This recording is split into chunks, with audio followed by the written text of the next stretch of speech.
Friends, today we will learn use of articles. और आज हम स्पेसिफिकली फोकस करेंगे इनडेफिनिट आर्टिकल ए और एन के उपयोग के बारे में।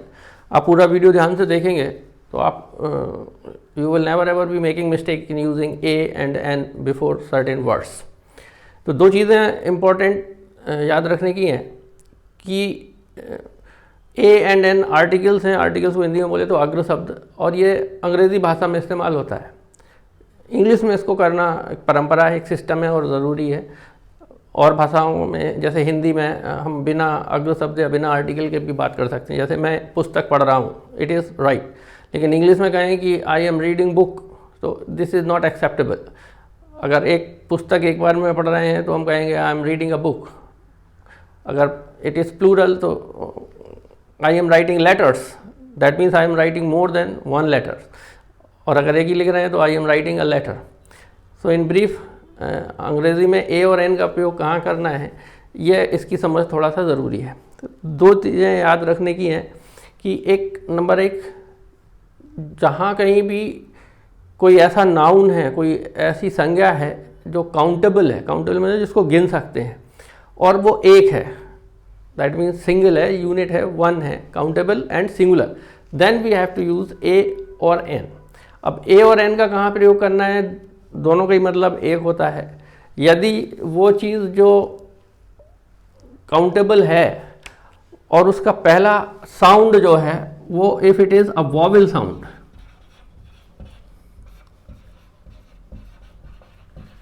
Now important thing is sound. In English language sometimes letters लिखे होते हैं but we do not pronounce it और वी प्रोनाउंस इट डिफरेंटली। मतलब जो उच्चारण होता है वो या तो हम उसका उच्चारण करते ही नहीं है, और या फिर वो किसी दूसरे तरीके से साउंड कर सकता है। जैसे example CALM, so it is CALM, calm, we don't pronounce it calm, it is calm. When we say HOUR, hour, so the first letter is a consonant H, but the pronunciation is hour.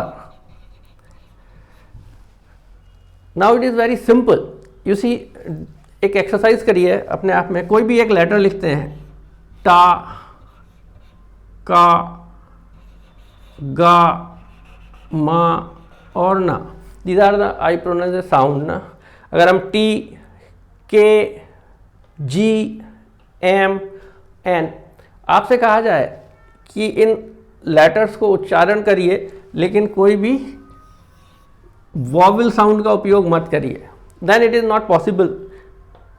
टा तो आ sound आया, का तो फिर आ use करना पड़ा, गा या जी या के या टी, एम जब इसको प्रोनाउंस करते हैं so we pronounce it as A and then मा, N then A and then ना। That means without a sound it is not possible to pronounce any letter or any word. अब केवल इतना ध्यान रखना है कि जब लेटर कुछ भी लिखा हुआ हो, चाहे वो टी हो या के हो या जी हो या एम हो, if the first sound is a vowel sound, A E I O U में से कोई सी भी वॉवेल साउंड यदि है, then we will use an before a vowel sound. और एक उपयोग तो आप करेंगे जब वहां पर सबसे पहली साउंड वॉवेल साउंड नहीं है, then we use a. For example a teacher, a mouse, a pen. You see when we pronounce it a टा एंड देन वी मात्रा लगाते हैं ई, टीचर। व्हेन वी से अ मा पहले मा एंड देन आ, देन पा, pen. So the first sound is not a vowel sound, there we use आ। When the first sound is a vowel sound and then we use an. For example an umbrella,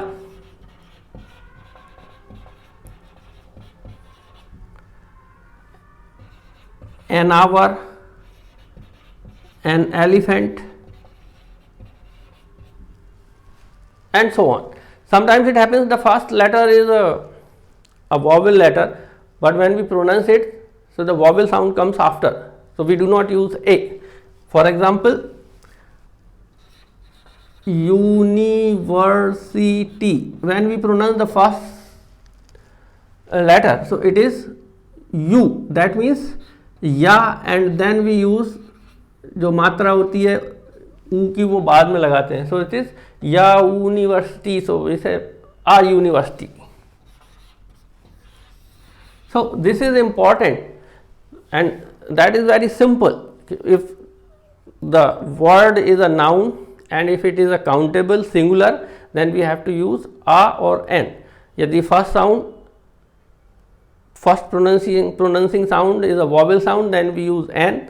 If it is not a vowel sound, it comes after, then we use n. And that is all about using a and n. In next video, we will learn the use of definite article the, and then we will have some practice also. Thank you.